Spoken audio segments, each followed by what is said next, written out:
So, one of the things I'm always fascinated by is the analytics that's generated from point of sale specifically. Right. What can you tell us about that? The interesting thing is how point of sale sort of evolved over the last 10 or 15 years. It's become sort of the ERP, the operating system, the brain of a business. It used to be a cash register, and now it does so many other things.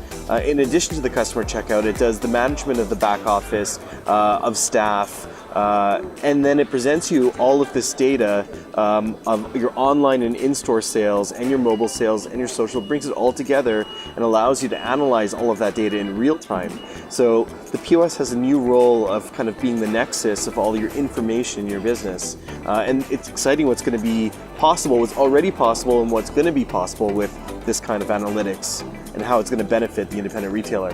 And they have this really unique opportunity with cloud-based POS systems to have that data and that insight in real time.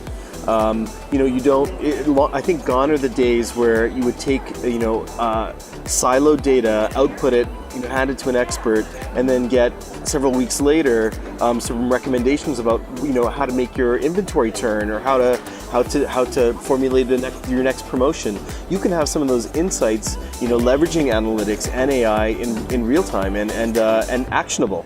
So that's a whole new world.